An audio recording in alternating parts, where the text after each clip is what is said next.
because you're literally dealing with an invisible entity that can kill you. So that's the biggest thing. You need to know the science behind it so that you stay safe. Hi, I am Mirav Ozeri, and welcome to How Much Can I Make? I am a curious journalist, fascinated by what people do for a living, what their jobs are really like, and how much they can earn. Join me as we dive into stories behind careers, uncovering insights and details, which I hope you'll find as intriguing as I do. So let's get started. So we have another segment with hopefully AI-proof job. And we are here with Eli, who is an electrician for many years. And we're going to pick his brain and find out what the job is all about.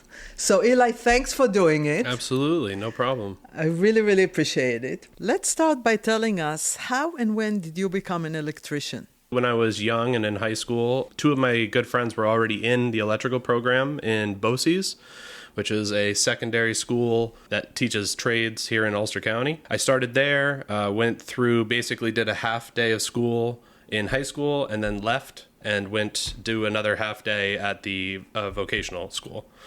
So how long is the program for? That was for 2 years, and it would basically take 4 courses of the day of high school. So 4 periods, you're there learning electrical theory. They also have automotive, carpentry. They have a lot of skills classes. Why did you choose electrician? I actually chose that. I thought it was the most interesting, but I also, 2 of my best friends were already in it. So right away, I knew they were good guys, so I just went right in. So you've been an electrician since when? When did you finish school? I finished that program in 2009. At that point, basically, when you move from that program, when you graduate high school, you get a vocational certificate as well. I wanted to continue to go to trade school, so I went to Hudson Valley Community College. They have a full electrical construction and maintenance degree. Oh. So basically, I went there for 2 years learning a lot. It was full-time classes. I jam-packed about, 65 credits per year. The first year is mainly like residential. The second year steps it up to commercial and industrial applications and a lot of advanced stuff. One of my teachers there actually worked on programming and wiring jets for the military. Might have been Lockheed Martin, if I remember right. But yeah, a lot of great people there that had already been in the field, had been electricians, went back to get their teaching certificate, and then came back and taught us. So you chose the residential. Actually, I started, residential came to me later on. I started in industrial. So right out of the associate's program, I went to Utica to study electrical engineering at SUNY IT. But I slowly found out that just wasn't the same type of physicality compared to the work that I was already ready to do. So I realized that I didn't want to be a part of that. I got hired with an electrical outfit out of Utica. We transferred large quantities of machines from Rome, New York to Herkimer, New York. So a lot of my job was to take apart the electrical apparatuses, package them into a truck, bring them to the new facility, and then rewire them 100% so get the factory transplanted from A to B, which we did within a few months, actually about 3 months. And then we started working on large scale equipment. So yeah, so that was a very interesting gig, a lot of knowledge, a lot of conduit bending, a lot of wire pulling on large scale, a lot of high power, 480 volt power. Did you like that kind of work? I did. It did. It's the one thing I can say about it's very dirty. So you end up having a lot of kind of soot material and things like that get around. It's a dirty job, but it's well worth it at the end of the day. That's all I can say. Why? The pay is good for that? The pay, actually, so at the time, I had made not as much as I was hoping to. Never much. It was my technical second electrical job coming out with the associate's degree at that time. So before that, during college, I had actually worked doing pools. I was an electrician putting together pool systems. At that time with a pump repair service, and we would do all sorts of stuff like go to the top of one of the skyscrapers in Albany and fix a blower motor. Oh, wow. So later on at that industrial plant, that was total exposure of everything you could ever want as far as electrical goes. So, but yeah, I worked there for some time, and then I decided to come back. Started working residential, got with another group here where we started doing a lot of commercial stuff and generators. And that's where I started learning generator installations for the most part, which I commonly do today. At this point, I think I'm like 400 generators deep. Whoa, that's a lot. Yeah, I couldn't even tell you how many, like a lot of new services on buildings, a lot of commercial stuff for the town and the city of Kingston. Yeah, just continuously doing those types of jobs. And did you see that you like the residential better than... I'll just say the residential is less demanding. The industrial demanded a great amount from you, and the mental work of it was a lot as well. So it takes a toll doing 12-hour shifts for 5 days a week. So that's stuff that, as far as what I wanted for my life, wasn't going to be a permanent fit. If somebody want to become an electrician, what kind of skills do you think they need to have? Well, I would say number one, you have to be ready to do a lot of physical labor. So it's almost entirely physical labor oriented. First off, I would say go to school. Right. You to know what you're dealing with, because you're literally dealing with an invisible entity that can kill you. So that's the biggest thing. You need to know the science behind it so that you stay safe. The thing to do I recommend go to school. You can get an associate's in it. If you go earlier while you're in high school and get exposed to a VOTEC class, that's great. When you have around, 3.5 years experience roughly there, start working, or work that whole time as well. Go to school at nights, work for somebody during the day. That's a common thing that we see with some of the electricians here. Find an app that works for you. Use Jade Education. That's a great online profile to learn more. But, you have to work and you have to do the time. And ultimately, whoever you are working for has to have been licensed. That's one that I see a lot. Don't work for someone who's not licensed. That time doesn't count. Oh, really? So that's a trick that some people say. Yeah. Wow, that's a good point. Very good point. Yeah, so make sure you get with the right people. Make sure that they're teaching you and they're not just shoving you off to work and barely monitoring you. You want to learn. You want to be the best that you can be. Then use that knowledge that they have. Double check yourself. Just get to a point where you feel comfortable in your trade, and then study 10 times more. If somebody wants to learn and their father is an electrician and they go to work with him for a few years, would that be sufficient way to learn, or do you still think people should go to school? I always advocate for school. I would never think that just one person's opinion was enough for me to learn off of. I've had good teachers, I've had great masters around me, but ultimately I would say it's the grouping of all that knowledge that has made me a better electrician. You need to get out there, reach your uncomfortability zones and just claim that. And I think you'll be able to do much better. And in school, they will teach you all the different kinds of jobs that are around. So school will teach you the main jobs that are around. I received a great sheet at the end of my 2-year program that basically stated all these jobs that I could do.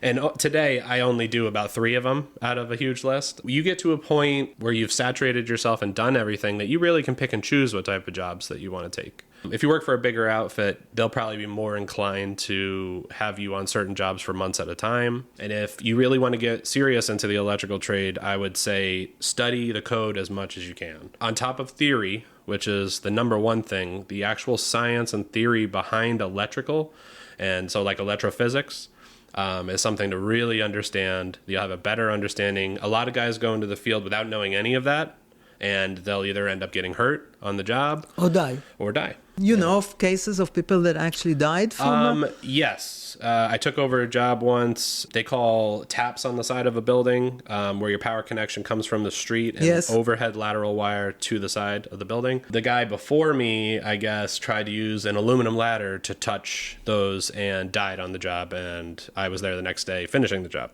So you carry with you a wooden ladder? No, we use fiberglass. Okay. Yeah, non-conductive. So there's a thing in electrical world, and it's not grounded, not dead. So as long as you don't have a way for the electric to pass through you to earth, because electric wants to significantly return to the earth, you should be safe on a fiberglass ladder, a non-conductive ladder. Well, that was because probably high voltage was coming in, right? Well, really, it's about, if you look into the science, the current, any electrical that's made, it really wants to go back to earth. I worked with some electricians. They came to fix things in my house, and they were doing light fixtures, and they were not even turning off the breaker. And I said, turn off the breaker. Right. And today, we have specialized breakers also that we install called arc fault breakers. That type of breaker usually stops any kind of trouble from happening. A lot of times we'll just turn a switch off, which is equivalent to turning a breaker off for the most part, and then we'll install lights, so it's not a big deal. We look at switches like breakers a lot of times. It is not the same. So I always advocate to turn the supply off, turn the breaker off, and just be safe. The code changes all the time. How do you keep up with the codes? So they have us take continuing education classes. There's a lot of online programs like Jade is a perfect online source. Usually it's about every 3 years, so it's like new code came out in 2020, and then in 2023 another code comes out. So how much a beginner electrician can expect to earn? Let's say they work in residential. Right. We'll get into the more expensive in a second. The way that I grew up here, I started at about $14 an hour. But that was with no experience at all at that time. And then when I graduated, I made around 18. Granted, that was back in the early 2000s at this point. So today, like City of Kingston, they put a law into place. You have to pay a beginner $20 an hour. Okay. So seems like a reasonable rate with today's inflation and everything. And what is the potential? How much can they make? Well, it's really kind of infinite. You could specialize in certain machines and make, $300,000 a year. Really? Oh, yeah. I have friends of mine that make $250 an hour. I mean, myself, most jobs I make about $125 an hour. That is fantastic. Yeah. So, but it's all, I always hear why is it so much? It only took 5 minutes, but it took me 20 years to learn. Exactly. Right. So, yeah. So on that aspect, it's just important that they stick with it. If you're expecting high paying everything right off the bat, but you can't show the work and you don't know what to do quite yet, you really need to do that background information first. How long do you think it will take from somebody making $20 when they start to making $100 and $150 an hour? Right. So I would definitely suggest anybody looking for a 6-figure income or more would have to go out of their way to get licensed. Okay. So that's going to take 7 years. Right 7 off. years? Yep, 7 years. So I actually trained for 10 years before I went for my license. The school was 2 years? The school was 2 years, yep. And before that, you have to have some experience before you get to school? Not before school, no. Not before school. So school is 2 years, then you have to apprentice with somebody for so if you go to, if you start off with no schooling, right? Yeah. It would be 4 years working under somebody as an apprentice. Right. Basically 4 years working as a journeyman. Okay. So it's apprentice, journeyman, master. Okay. All right. So in that respect, they're looking at, somewhere between most of the time in most places, it's 5 to 7 years. If you're looking for a job and you think you're going to, get a lot of money right away, this is not the field. You have to train your way up the ladder, and you have to prove to the masters that you're that qualified. What is the most lucrative area? That would have to be, I would think, traveling industrial electrician. Traveling industrial electrician? Yeah, they would be electricians that specialize in super expensive machines. So machines that, a factory would use, but it's multiple millions of dollars for that machine. Certain electricians have been hired by that company and trained in-house by that company to specialize and travel all over the world to fix those particular machines. So like a lot of us, we may not be internationally licensed, some of us, but it's basically a language. So as long as you know that language and you could travel anywhere in the world and fix anything. You mean it's like a computer language, like coding or something? Like the electrophysics itself, knowing the theory behind electric, knowing how machines run as far as programmable logic is controlled. So that's basically electronics controlling a automated process. But you have to know everything in between that. You have to know the computer work, you have to know the physical work, the electrical connections, and the machine. Whoa, those are guys that make $300,000 a year. Or more. I mean, it's I don't think it has a limit to the amount of income you can make, especially if you have the drive. I'm getting a little older now and I'm slowing down a little bit, but there's plenty of times where I'll be working multiple jobs a day. And, as long as you get out there and continue doing it and your reputation gets out there, you won't have to advertise. You'll end up having clientele that talks to family, and at least that's what happens in this area and why I don't advertise. And you myself. won't have time for new customers anyway. Yeah, and new customers, that becomes a rift too, because you don't want to deny people who are good clients, but you also can't find the time. So that's where, like, I operate alone. I'm just a sole proprietor, but a lot of guys will hire on 5 to 10 guys to 20 guys doing it so that they can get around to everybody. What got me curious when you started to talk is about this machinery. I thought that they come out of the factory, they're all wired up. It will last for the eon of years. What is there to do with electricity and heavy machines? Once they install those machines and they become in use, a lot of them have tendencies to break down components. And to understand how to fix that, you got to work in tandem between the mechanical assembler and the electrician to actually get those things properly fixed. So it's not only the wiring, it's the wiring that goes to a certain components, a certain little computer. Exactly. And I wish I could say it's extremely complicated. If you looked inside of one of these control panels for just a basic operating machine, we have all sorts of wiring and components that, unless you were highly trained, you would have no idea what you're looking at. Basically, open a laptop and you could see the circuit board. That's more or less what we're talking about with these control panels. Wow. So it could take days to troubleshoot something. A machine could be down for 2 weeks, depending on, and then, things suffer from there on. The production of the factory, so they're like, go, go, go. You have to get this fixed, and then there's other times where you can't shut down stuff. And this is more for the high line guys, like linemen. There's plenty of situations it is not okay to shut power off. So you have to do it live, which is really dangerous. So in those situations, there's preventatives and there's You mean the tons of guys that safety. we see on the road when they climb up to the top and they fixing whatever we lost power? Most of the time, I would say half the time that power is on and they're fixing that live. Yeah, because they can't bring down people's houses, especially now in the middle of winter. Shut your house off for 5 hours? I don't think so. So they have to do a lot of work. So live. the bucket they're sitting in is a fiberglass bucket, right? Yeah, and those bucket trucks are isolated, so they're not touching ground in the same way. So they can come in contact with a live line, and they will actually be at the same potential as the line. So sitting at that potential, you're not getting shocked. So there's you can actively grab live lines as long as you're not grounded. But, oh my God. Yeah, that's the knowledge behind it to keep yourself safe. It's very important. Yes. Especially when we come into things like something called a dead short, which would be like a hot touching a ground, very violent eruption from that. Line to line, which is actually the two powered wires touching at different phases. That is an extremely dangerous thing. And that stuff actively happens. And we see it a lot with trees on the lines overhead or on a house or even in a smaller scale like mice. But really, it's a micro to macro scenario. So, did you have a job like this that was very dangerous? I mean, I've done a lot of dangerous things as far as the taps on houses for the most part. I've worked on a lot of commercial panels live. You have to kind of throw that sense of I may die out the window and just deal with the problem at hand. That's another reason why our pay rate is higher. And just being confident. Don't go in there scared. Know what you're talking about. Know what you're doing.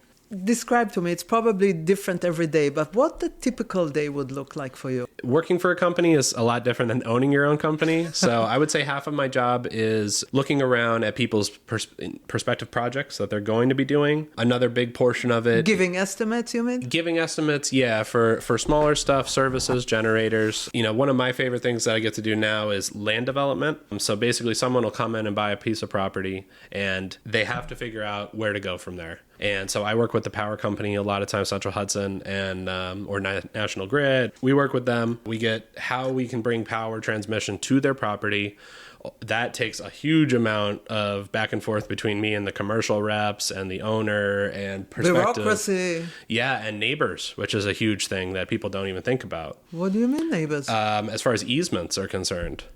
So putting a pole, getting power to a property is not necessarily on your neighbor's highest priority to make their property value go up or down, So that's one. We've had contested neighbors before that hold up projects for, you could say, you're developing and building a brand new house here, but they won't allow you to move through their property. So you have no possibility of getting power there. So we have situations where they have to pay each other off. Oh, really? Wow. Sue each other, all sorts of stuff. But yeah, that's a basic day is driving, giving estimates. I usually work, 3/4 of my day at a job that's already lined up. I'm doing a lot of new houses recently, so that has been working out really beautifully. Working 3/4 of the day at the new construction.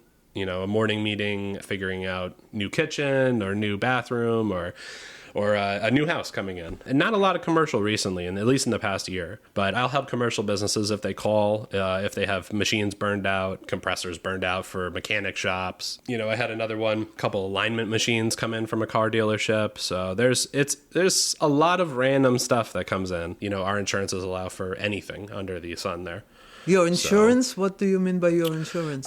So, you know, they want to be particular of what you can install sometimes. So, really? yeah, so I have an unlimited plan, basically. Same thing, because of my master's license in the Ulster County, we can do a lot of electrical work, any electrical work. So now I know that it's very hard to find an electrician that's available for a job. And my thinking is they're making so much money, they don't need me. I definitely think, at least in our county, the county license has changed things a little. We used to have more electricians out here servicing things, but since the county says you are no longer allowed to until you get your license, a lot of people have gone elsewhere. So now it's down. If you look at the licensing list, I'm not sure how many there are today. Last I checked, I think there was around 500 electricians that were on that list. And our population in Ulster County is, I think, somewhere in the 500,000 range. So you're trying to get 500 people diverse over that? No. 1 for 10,000. Yeah, and that's at least half of them are doing work on their house or something. What's your favorite kind of project to work on? Oh, I'm actually a lighting. I love lighting. If I could do that all the time, I would. But I love, new homes and figuring out lighting spectrums all around the new home, making it a brand new, beautiful, glowing thing that you're seeing. Just design lighting is really interesting too. Working with designers and architects to make a space really unique. I really get a lot of joy out of that. I also really love doing generators because I know that when there's a crisis, those people have power at their house. Changed my life having a generator. Absolutely. Changed my life. That's what I try to convey to people is I know it's a big expense, but that mindset of your house is safe. It doesn't matter if the power comes back on for a few days. Just knowing that's what I think every time we have a storm is, there's 400 people's houses that have power because I finished those generators. And right. So that it's very satisfying career on that end. What kind of job that you refuse to do, that you would hate to do? I'm not a big fan of septic work. Unfortunately, that does come up quite a bit. Really? As an electrician? Yeah, because we deal with pumps, which is an electrical motor. Right. So pumps is a big part of it. As far as filtration goes, you see that more in like small trailer parks, little housing projects, things like that. They'll have, septic situations where it's like collective septics, and they use pumps that commonly get caught on things to run and change where that flow is going. And a lot of times that is very disgusting. So I do not want to touch or be a part of that. And the smell is awful. I know. So that would be one. I'm very afraid of fires. I always try to hire electricians with a lot of experience because I'm afraid the new guy or a new woman. There are women today in the field. Absolutely. Will wire something differently and my house will burn down all of a sudden. Right. That's why, working with most outfits, their master who's overseeing and the supervisorial role will push in initiatives to just say, this is how we do it. This is the only way we do it. Do not, diverge from that way. So, and many times you hear that fires were electrical fires, even though there wasn't a new work done on the house. I mean, most electrical fires happen from a loose connection. So it can be as simple. So a little nerve-wracking for people getting into the field here is you have to be 100% trusting what you've just done. So, there was about the first 4 years that I started after going to school and started in the field, there was always sleepless nights thinking about, did I do that right? Did I make that connection? Is someone in danger because of the work that I did? And that does happen. Electrical fires do happen. Even with seasoned professionals make mistakes. I know. My friend's house burned down. They didn't do any electrical work. It was sitting there for a long time, I guess, waiting to happen. Yeah, and even, the most common thing that I see happen is that mice come into the home. So that doesn't usually happen on an industrial scale because everything's protected with metal. So the difference being that the code allows thermoplastics in the home as far as like it's a cheaper version of wiring. It's still safe, but once mice get to it, mice are drawn to it. Apparently mice grow by just gnawing on things. So they have to continue to gnaw on things, and they also need bedding for their nests. So they'll actually rip the wires apart, take the insulation off the wires, bring it back, and shove it into a wall, which means you have open electrical conductors in your wall, uninsulated. And that's usually where most fires start. Either the mouse will come in contact with it, a nail will come in contact with it, anything, and then start smoking, and a fire will occur in the wall. Wow. Yeah.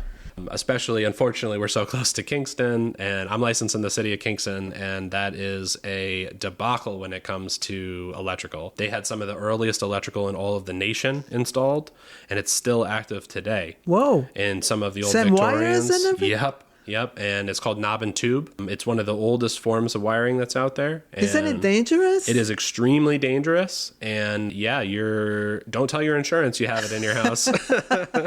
but yeah, it needs to be removed. That's the biggest thing. And all this antiquated wiring that we see, especially in the city of Kingston and upstate New York, needs to be updated. So that's part of the problem. Like when we talk about the governor's initiative for putting all electric everything in homes, we at the moment don't have a lot of infrastructure set up for that, which is what the state's asking. Right. So it's a lot, trying to meet those demands. People now with the electric cars, that's a whole nother thing. Oh, did you have to get into like charging stations? Yeah, charging stations come up a lot. The county just proposed a charging station thing for me to put a bid on, which I'm not interested. But yeah, the electric car apparatus, that's a total curveball to what we're normally dealing with. Most houses, the older houses, can't support it.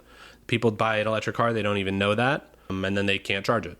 What do you mean most houses not support? Because they're not 200 amp? Right, they're 100 amp. And a charger for like a Tesla can go up to about 70 to 90 amps. So you're asking for the entire house's demand of power on that charge. But most chargers are about 50 amps. That would equal to about a quarter of a 200 amp service power supply. So you can see the problem going on here. Our demand is starting to increase too much for what you can get out of a basic home. So we are left with this situation where we have to put in 200 amp services before we do anything. And a lot of people can't afford that. What would you say is the biggest challenge of the job? The physicality. Not to die? Without a doubt. No, that's... yeah, I mean, the fear of being shocked is high in certain situations if you're working on live things. But yeah, it's the physicality. 100%. You have to stay fit. You have to try to maintain a certain level of like aerobic activity. Wow. There's a lot to it with as far as pulling wire, running wire overhead. You have to be good with heights. Ooh. You have to be good with a lot. So the physicality, just be ready. I mean, I've hurt myself many, many times. I'm actually just getting off a back injury as well. You mean just from falling or stuff like that? No, just from work, just from the job. Yeah, just from doing my normal job. Yeah, there's a lot of the tools, everything weighs a lot. Yeah, I would say you minimally have to be able to pick up 50 pounds 50 times a day, and I mean, most of our tools, just my tool bag alone is around 80 pounds. Whoa. So it's like you have to think, and if you're not going to work that way, and there's many different parts of the electrical field that you could work with lesser, like spectrum cable is a perfect example, or networking like that. It's a lot safer. There's no high voltage. But it's not as lucrative as It's working. definitely not as lucrative. No, right. No, probably like a 6 to 1. It is a fun career. All right, just to make it sound a little nicer, you get to go many places all day, all the time. I'm never in the same location for more than maybe a few weeks. And the pay is really good. Yeah. So I called it at the beginning an AI-proof job. Right. Do you think that's true? Do you think 100%. Yeah. No, there's no system AI that could do what we do at all, aside from full-on robots that are physically taking our jobs. But no, electrician is not going anywhere. If anything, we're the ones that would be repairing and fixing all the AI coming forward, especially us and our networking colleagues there. But yeah, that's one. I'm not concerned about AI. What I am concerned about AI when it comes to production, that they're taking a lot of jobs on the production scale, which is what a lot of people... What do you mean production? Like packaging, shipping, factory work, things like that. They are doing a lot of automation there, which is inherently taking jobs from people. Right. But yeah, when you're coming down to what we do, there is no machine that could perform those operations and everything that comes along with it as well. So... My last question. Yeah. What is the reward of the job? I would say the reward is knowing that you will not have to suffer during your life financially. Knowing that you can always fall back on something, you get to be wherever you want to be, you get to a new location every day. It's not the same day as yesterday. It's not an office job. You're getting exercise all the time. You can really just control your future. And that's what I think most people want in a career. Right. So great job. Yeah. Well, and on that note, thank you so much. I'm sure I read that Gen Z really want to be electricians and plumbers and stuff like that. You gave a lot of great information for somebody who wants to get in. They should really carefully listen to that. I appreciate it. That's all I can say is it is a good job. If you're interested, there's a lot of information online for the NEC, Jade Education, a lot of electrical training on there, and just continue to go to school. That's what I really suggest. You'll be safer, and that's what we want to do. By the way, have you ever been electrocuted? Or yes. You have? Not electrocuted. So technically, electrocution is death, right? So, but shocked. Yeah, I've been shocked probably a few hundred times. Yeah. What? Yeah. So, yep. Did it scare you? Oh yeah, no, and it hurts. It hurts a lot. Yeah, that's one thing I can advocate to people. Just be prepared. That will happen. Almost 100% guarantee it's happened to every single electrician. So, but just play it safe. Like I said, turn the power off when you can. And never stand on an aluminum ladder. That's right. What I learned from you. Not grounded, not dead. There you go. Not grounded, not dead. That's the rule of thumb. So. All right. Thank you so much. No problem. It's very nice helpful. Talking to you. Thanks. Okay, that's a wrap for today. If you have a comment or question or would like us to cover a certain job, please let us know. Visit our website at howmuchcanimake.info. We would love to hear from you. And on your way out, don't forget to subscribe and share this episode with anyone who is curious about their next job. See you next time.